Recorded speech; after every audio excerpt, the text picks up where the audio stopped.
እንደተወለደ በሚፈስ ደም ምክንያት የእናት ሕይወት ሊቀማ እንደሚችል ያውቃሉ?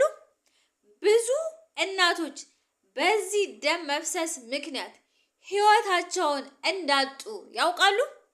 ስለዚህ እነዚህ ነገሮች ምልክቶቻቸው ምንድን ነው? ምን ያህል ቢፈስ ነው እንደዚህ አይነት አደጋ ጋር የሚደረሰው ያልን እንደሆነ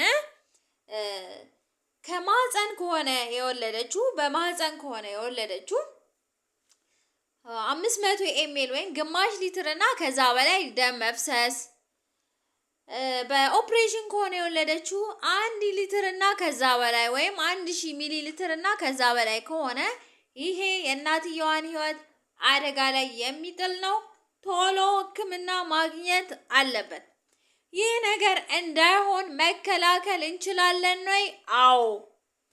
እንዴት ያልን እንደሆነ አንዲት እናት እንደወለደች የመጀመሪያው 2 ሰዓት ያህል በየ15 ደቂቃው ማህፀኗ ወደ ቦታው መሰብሰቡን ቼክ ማድረግ ያስፈልጋል።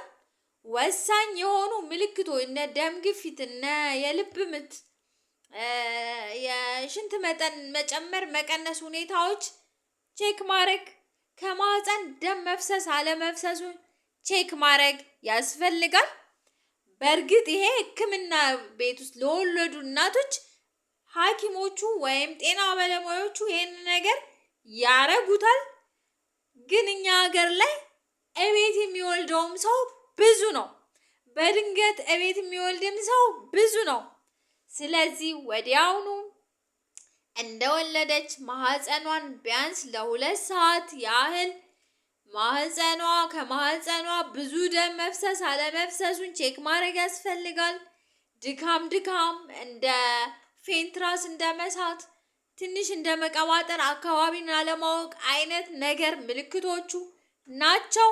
እነዚህ ምልክቶች በታዩ ሰዓት ቶሎ ወደ ሕክምና መውሰድ ያስፈልጋል። የሚቀጥሉት ደግሞ ከ4 ሰዓት እስከ 6 ሰዓት ባለው ጊዜ ደግሞ አሁንም ማህፀን መሰብሰብ አለመሰብሰቡን በየ30 ደቂቃ ማየት ያስፈልጋል። የደም ግፊት፣ የልብ ምት፣ እነዚህን ነገሮች ሁኔታውን ከማህፀን ደም መፍሰስ አለመፍሰሱን በየ30 ደቂቃ ማየት ያስፈልጋል።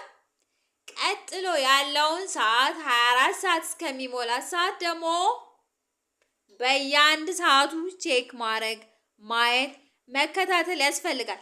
እነዚህ ነገሮች ከተከታተልን በደም መፍሰስ ምክንያት ሕይወቷን የምታጣዋን እናት ልንታደግ እንችላለን።